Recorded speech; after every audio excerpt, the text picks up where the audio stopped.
नमस्कार, मेरा नाम विशाल गौरव है और अभी मैं आप लोग का आईटीआई का जो फिटर ट्रेड थ्योरी है, आईटीआई फर्स्ट ईयर वालों को अभी जो एग्जाम होने वाला है ना, जुलाई से में तुम्हारा डेट आ चुका है, जुलाई से अगस्त के बीच में डेट आ चुका है।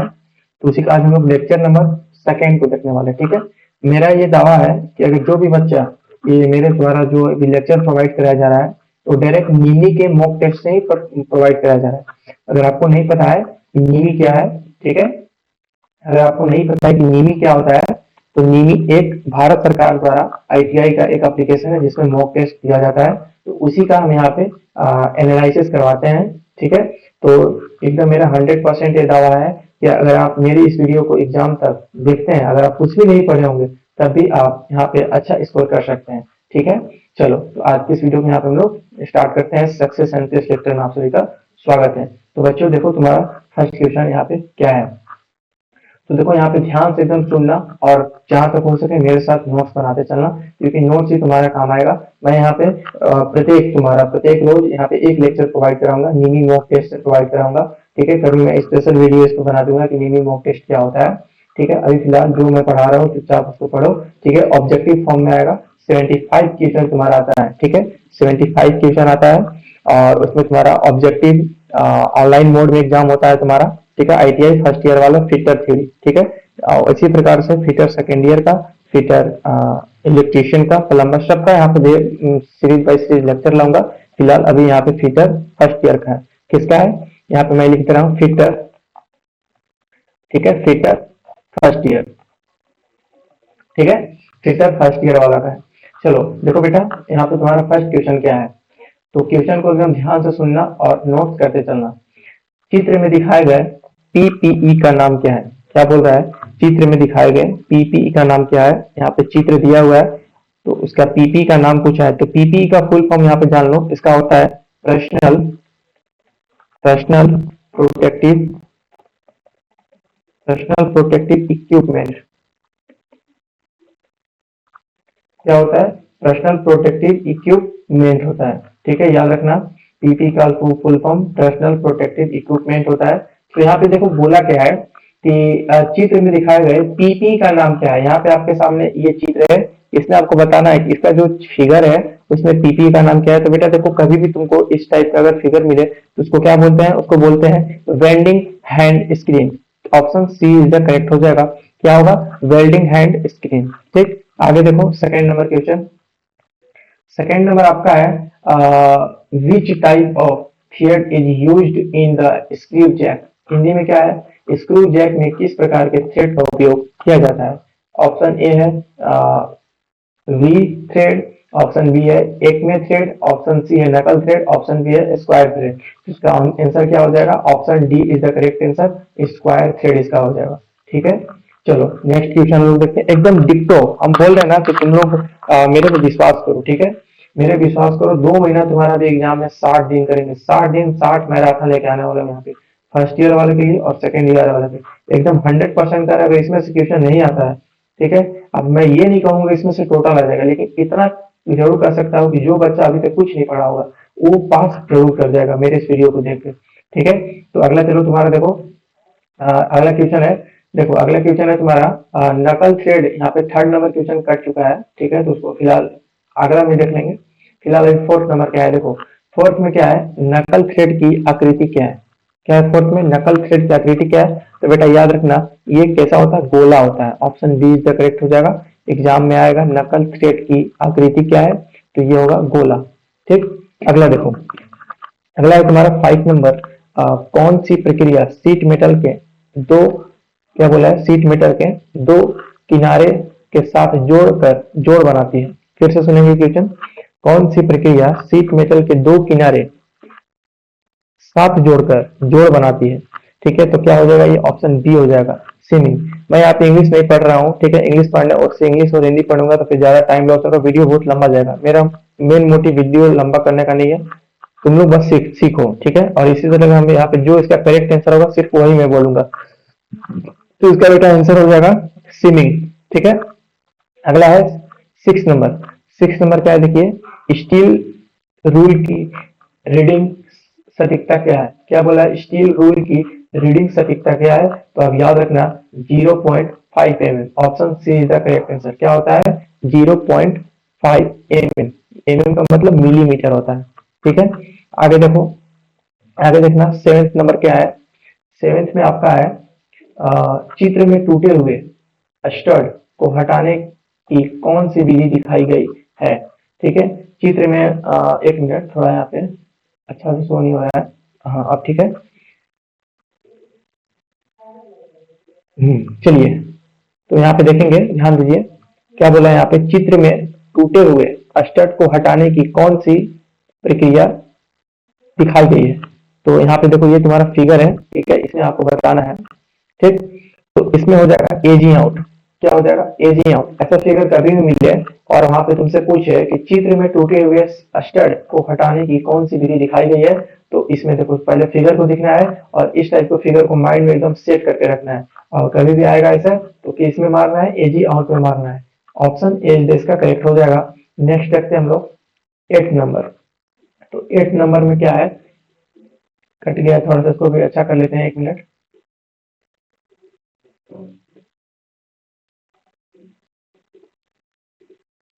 चलिए, 8 नंबर देखिए आपका क्या है। 8 नंबर में ग्राइंडिंग व्हील रोल के ग्राइंडिंग व्हील में, ठीक है, किस बॉन्ड का उपयोग किया जाता है।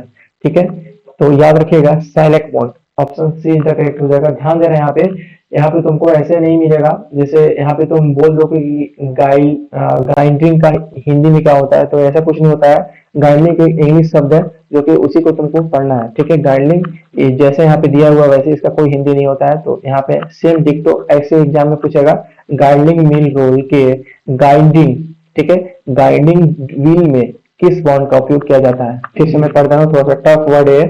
गाइडिंग, ठीक है, गाइडिंग मिल रोल के गाइडिंग व्हील में, फिर से गाइडिंग मिल रोल के गाइडिंग व्हील में, व्हील मतलब चक्का होता है, व्हील में किस बॉन्ड का उपयोग किया जाता है। तो ऑप्शन बी सैलेक बॉन्ड में किया जाता है। ठीक है, option B is the correct, sorry option C सैलेक बॉन्ड। ऑप्शन सी हो जाएगा सैलेक बॉन्ड। ठीक, अगला देखो, अगला है तुम्हारा दिए गए चित्र में एक्स का चिन्हित भाग क्या है। चित्र दे तुमको वहां पे एग्जाम में दे देगा, सेम डिक्टो ऐसा ही क्वेश्चन आएगा, एकदम मेरा विश्वास रखो डिक्टो ऐसा आएगा। जो बच्चा मेरे भरोसा कर लिया एकदम 100% कर सकते हो उसका एग्जाम होगा ही, उसका अच्छा एग्जाम जाएगा एकदम। ठीक है, तो वो क्या बोला है, चित्र में दिखाए गए एक्स भाग को चिन्हित कीजिए। यहाँ पे आपका एक्स भाग है, ठीक, इसको आपको चिन्हित करना है। तो कभी भी ऐसा आता है, ऐसा चित्र आता है, ठीक है, तो इसको क्या बोलते हैं? थिम्बल बोलते हैं। क्या बोलते हैं? थिम्बल बोलते हैं। इसका कोई शॉर्ट ट्रिक नहीं है बेटा, तुमको ऐसे ही याद करना ही पड़ेगा। इसका कोई शॉर्ट ट्रिक नहीं, माइंड में तुमको फिगर को बैठाना ही पड़ेगा और उसमें जो भी यहाँ पे एक्स का मान पूछा है उसको यहाँ पे इसका पूरा पार्ट पार्ट इसको याद रखना होगा कि इस वाले भाग को क्या कहते हैं, उस वाले भाग को क्या कहते हैं। तो इस वाले भाग में यहाँ पे दिया गया क्वेश्चन में एक्स का भाग क्या है? Thimble. Option C is the correct हो जाएगा। अगला देखो, अगला है तुम्हारा वेल्डिंग में गर्म धातु को संचालित करने के लिए हस्त उपकरण का उपयोग किया जाता है। ठीक है, क्या बोल रहा है, फिर से देखेंगे 10th नंबर क्वेश्चन। वेल्डिंग में गर्म धातु को संभालने के लिए किस हस्त उपकरण का उपयोग किया जाता है। तो कौन सा हस्त उपकरण का उपयोग किया जाता है, तो option B is the correct हो जाएगा, टॉन्ग्स। क्या होता है? Tongs, tongs. ठीक है, अगला देखो 11th नंबर में ध्यान से देखेंगे, गैस वेल्डिंग में उच्च दबाव ऑक्सीजन को एसिटिलीन पाइप लाइन में प्रवेश करने से कौन रोकता है। फिर से सुनेंगे, गैस वेल्डिंग में उच्च दबाव ऑक्सीजन को एसिटिलीन पाइप लाइन में प्रवेश करने से कौन रोकता है। तो option B is the correct हो जाएगा, इंजेक्टर रोकता है। कौन रोकता है? इंजेक्टर। कौन रोकता है? इंजेक्टर। इंग्लिश वाले वर्ड को जो भी बच्चा हिंदी मीडियम से है, जिसको इंग्लिश में उतना नहीं मतलब नॉलेज है, तो वो ऐसे क्या करेगा, इंजेक्टर जैसे है उसको 4-5 बार बोल देगा, इंजेक्टर इंजेक्टर इंजेक्टर, फिर तो ऑटोमेटिक तुम्हारा वो याद हो जाएगा। ठीक है, और जितना हो सके बोलो, और नहीं तब भी नहीं समझ में आ रहा तो फिर उसको लिखने की कोशिश करोगे। ठीक है, अगला देखो 12th नंबर क्या है, यह क्या है तुम्हारा 11th था, ये तुम्हारा 12th नंबर। तो 12th नंबर में यहाँ पे क्वेश्चन थोड़ा मिट गया है, तो यहाँ पे हम लिख देते हैं क्वेश्चन कि इसमें एक्स का मान मतलब एक्स का नाम बताइए। ठीक है, एक्स का नाम बताइए। यहाँ पे आपके एक्स का नाम बताइए, ऐसा ही कुछ होगा ये। तो देखो ऐसा अगर तुमको अगर एक्स का नाम पूछेगा, इसका मान तुमको बताना है, एक्स का तुम्हारा नाम बताना है, ये क्या होता है। ठीक है, तो ये याद रखना शनग होता है। क्या होता है ये? शनग। क्या होता है? शनग होता है। ठीक, अगला देखते हैं, 13 नंबर क्वेश्चन। इंग्लिश वाले बच्चे इंग्लिश में आप पढ़ लेंगे, सेम वही है, डिक्टो है, ठीक ना। हिंदी वालों के लिए यहाँ पे मैं बता दे रहा हूँ, क्योंकि इसमें हिंदी और इंग्लिश का कुछ कॉन्सेप्ट ही नहीं है, सब वर्ड तो मैक्सिमम ही इंग्लिश में ही दिया गया है, बस लिखा हिंदी में है, लेकिन कॉन्सेप्ट इंग्लिश का ही है सब है। तो इससे बुरा नहीं मानिएगा आप लोग, ठीक है। उससे अगर मैं बताने चलूंगा तो बहुत लंबा वीडियो हो जाएगा, और फिर वीडियो लंबा जाएगा तो फिर प्रॉब्लम होगी आप लोग को देखने में। मैं चाह रहा हूँ कि अभी 60 में आता 60 दिन का जो आप लोग का बहुत कम समय में आप लोग का हो जाए, और एकदम रियल तैयारी के साथ, ठीक है। अगला देखिएगा, हेमिंग किनारे पर झुर्रियों से बचने के लिए हेमिंग अलाउंस क्या है? फिर से सुनेंगे क्वेश्चन, हेमिंग किनारों पर झुर्रियों से बचने के लिए हेमिंग अलाउंस क्या है? तो ऑप्शन डी इसका आंसर हो जाएगा, 3 to 4 टाइम्स ऑफ थिकनेस, ठीक है। थिकनेस मतलब क्या होता है? हिंदी में मोटाई होता है, ठीक है। और इसका डी हो जाएगा 3 to 4 टाइम थिकनेस। अगला देखेंगे, अगला क्वेश्चन तुम्हारा यहाँ पे कट चुका है। 15 नंबर देखेंगे, तो 15 नंबर में देखे क्या है, चित्र में दिखाए गए एक्स का चिन्हित भाग का नाम क्या है? ये आपका एक्स का चिन्हित भाग है, इसको बताना है ये आपका क्या है। तो याद रखिएगा, माइंड में फिगर को बैठा लीजिएगा, कभी भी ऐसा चित्र देखकर अगर एक्स का वैल्यू पूछता है, ठीक है, कहाँ का, अगर यहाँ का एक्स का वैल्यू पूछता है, ठीक है, तो क्या होगा? ड्रिल चक होगा। क्या होगा? ड्रिल चक, ड्रिल चक, क्या होगा? ड्रिल चक, ठीक है। अगला देखो, 16 नंबर देखो, एक पक्ष के, क्या बोल रहा है, एक पक्ष के साथ एक सर्कल के चाप बनाने के लिए किस स्टेप का उपयोग किया जाता है? ठीक है, तो याद रखिएगा, सी, हाफ मून स्टेप का उपयोग किया जाता है। क्या होता है? हाफ मून स्टेप, ठीक है। अगला देखो 17 नंबर, एकदम कॉपी में नोट करने चलता है, ठीक है। 17 नंबर बोल रहा है, कौन सा धातु गुण टूटने से पहले कोई अस्थायी विकृति नहीं होने देता है? ठीक है, फिर से सुनो क्वेश्चन, कौन सा धातु गुण टूटने से पहले कोई अस्थायी विकृति नहीं होने देता है? तो क्या होता है वो? भंगुरता होता है, भंगुरता होता है, ठीक है।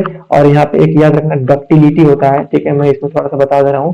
भंगुरता है इसका आंसर हो जाएगा, लेकिन जो डक्टिलिटी होता है, डक्टिलिटी मतलब खींचना, ठीक है, उसको तुम खींच खींच के एकदम पतले तार के रूप में कर दो तो तुम्हारा डक्टिलिटी कराता है, डक्टिलिटी कराता है, क्योंकि ये क्वेश्चन बार बार रिपीटेड है इसलिए मैं बता दिया, ठीक है। तो डक्टिलिटी का मतलब याद रखना, उसको हिंदी में बोलते हैं तन्यता। तन्यता क्लास 10th में पढ़े होगे, तन्यता केमिस्ट्री में पढ़े होगे, तन्यता डक्टिलिटी, उसको मतलब एक पतले तार है तो उसको खींचो, मतलब उसको खींचोगे खींचोगे तो वो पतले तार के रूप में होगा। तो इसका सबसे बेस्ट एग्जांपल होता है सोना और चांदी। उसको तुम मतलब चांदी को तुम बहुत पतला वायर में भी खींच सकते हो, ठीक है। ऐसा क्लास 10th में तुम लोग पढ़े होगे। अगला देखो, अगला है, अगला क्वेश्चन में एक्स का मान पूछा है, तो यहाँ पे क्वेश्चन मिट चुका है, लेकिन यहाँ पे मैं फिर भी लिख दे रहा हूँ, एक्स का मान क्या है? एक्स का नाम बताइए, ठीक है, एक्स का नाम बताइए, ठीक है। तो देखो, इसमें अगर इस टाइप का फिगर में अगर एक्स का नाम पूछेगा तो ये क्या है? बीम है। क्या है? बीम है, ठीक है बेटा, क्या है? ध्यान देना, फिगर को अच्छा से देखो, और ये क्या है? बीम है, ठीक। यहाँ पे आपका एक्स का मान पूछा है तो ये बीम है, ठीक है। अगला देखते हैं, 19 नंबर क्वेश्चन आपका क्या है, वर्नियर माइक्रोमीटर का कौन सा भाग वर्नियर स्केल स्केल ग्रेजुएशन से चिन्हित होता है? फिर से देखेंगे 19 नंबर, वर्नियर माइक्रोमीटर का कौन सा भाग वर्नियर स्केल ग्रेजुएशन से चिन्हित होता है? तो ऑप्शन डी इसका आंसर हो जाएगा, वैरल। क्या होता है? वैरल, ठीक है। अगला देखो, यहाँ पे थोड़ा मिल चुका है, श्रृंखला का किस मापा जा सकता है? क्वेश्चन मिल चुका है यहाँ पे। अगला देखते हैं 21 नंबर, 21 नंबर है, सोने के आभूषणों को तराशने के लिए किस स्पेल्टर का उपयोग किया जाता है? तो option A is the correct, silver solder. कौन सा? Silver solder. रिपीटेड क्वेश्चन है, इसको वीवीआई मार्क करेंगे, ठीक है। रिपीटेड क्वेश्चन है 21 नंबर। 22 नंबर क्या है, देखते हैं, सॉफ्ट आधार प्रणाली की तुलना में छेद आधारित प्रणाली को क्यों प्राथमिकता दी जाती है? ठीक है, क्या फिर से सुनिएगा, सॉफ्ट आधार प्रणाली की तुलना में छेद आधारित प्रणाली को क्यों प्राथमिकता दी जाती है? तो ऑप्शन बी इसका आंसर हो जाएगा, सॉफ्ट को दबाने, सॉफ्ट को बदलना आसान क्यों दी जाती है? सॉफ्ट को बदलना आसान हो जाता है, ठीक है। तो याद रखिएगा, नोट्स प्रॉपर बनाते चलना है, मेरी बात को मानना, नोट्स क्योंकि एग्जाम में टाइम तुम्हारा नोट्स ही ऐसा होगा जो तुम्हारे रिवाइज करने में टाइम बताएगा, ठीक है। अभी कोई लॉन्ग वीडियो पे मतलब कोई नहीं जाना, परीक्षा में 2 महीने का टाइम बचा है बाबू, अगर फेल हो जाओगे तो फिर कहीं का नहीं रहोगे। ठीक ना। ये ऐसा एग्जाम नहीं है कि फेल होने के बाद, इसमें भी सप्लीमेंट्री होता है, लेकिन बहुत लंबा टाइम लगता है। तुम भी विश्वास नहीं करोगे, 2020 का बच्चा जो फेल हुआ था ना आईटीआई में, फर्स्ट ईयर में जो फेल हुआ था, तो उसका जो री एग्जाम हुआ था, मतलब जो री एग्जाम होता है, जैसे 10th में फेल होते हैं तो सप्लीमेंट्री यानी कंपार्टमेंट निकलता है ना, तो ऐसे ही इसमें भी कंपार्टमेंट होता है। ऐसा बात नहीं है कि नहीं होता है, होता है इसमें भी। लेकिन 2020 में जो बच्चा फेल किया था, उसका कंपार्टमेंट एग्जाम तो पता है कब डेट आया था? 2025 में, यानी अभी के टाइम में आया था, सोच लो। तो बहुत लंबा इसमें खींचेगा कंपार्टमेंट में, इसलिए कंपार्टमेंट के चक्कर में मत रहना। कोशिश करो कम से कम पास हो जाओ, ठीक है। कोशिश ये रखना चाहिए कम से कम पास हो जाना चाहिए, ठीक है। 33 नंबर ला के पास हो जाना, ठीक है।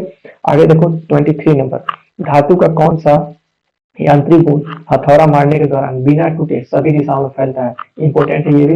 तो ऑप्शन ये आघात वर्धनीयता, ठीक है। ये क्वेश्चन रिपीटेड है बाबू, 23 नंबर, इसको ध्यान रखें। ये देखो डक्टिलिटी के बारे में हम कर रहे थे, इसको बोलते हैं तन्यता। इसमें पतले तार के रूप में डक्टिलिटी के रूप में खींचा जाता है। तो फिलहाल इसका आंसर ये नहीं होगा, इसका आंसर होगा आपका ये आघात वर्धनीयता, यानी मेलिएबिलिटी, ठीक है। आगे देखो 24 नंबर, 24 नंबर, इलेक्ट्रोड को पकड़ने और हेर फेर करने के लिए किस वेल्डिंग हैंड टूल का उपयोग किया जाता है? तो option A is the correct हो जाएगा, इलेक्ट्रोड होल्डर। क्या हो जाएगा? Option A is the correct answer, electrode holder, ठीक है। अब देखो लास्ट क्वेश्चन है हमारा 25 नंबर। 25 नंबर है, एक्स का नाम बताइए, ठीक है। क्वेश्चन मिल चुका है, एक्स का नाम बताइए, एक्स का नाम बताइए। तो देखो ऐसा फिगर में अगर एक्स का नाम, तो एक क्या है? कंपास है, ठीक है। जो हम लोग हिंदी में होते हैं उसको डेढ़ सुइया बोलते हैं ना, तो जिससे नहीं गोला गोला पारा जाता है, तो वही है ये। तो ये देखो एक्स का भाग यहाँ पे ऐसे चिन्हित करोगे तो क्या होगा ये? तो बेटा याद रखना, ये है तुम्हारा फलक्रम। क्या है ये? फलक्रम है बेटा। क्या है ये? फलक्रम। अच्छा से याद रखना। आई होप तुम लोग को ये वीडियो पसंद आया होगा। एकदम 100% तुम्हारा मेरी बातों को मानना, अपने दोस्त के साथ शेयर करना। ज्यादा टाइम नहीं बचा हुआ है एग्जाम में, ठीक है। तो आई होप बेटा मैं तुम्हारा एग्जाम में कम से कम पास हो जाना यार, ठीक है। तो ऐसे रोज लेक्चर लाऊंगा। आज के लिए इतना ही, मिलते हैं नेक्स्ट वीडियो में, तब तक के लिए बाय बाय, टेक केयर।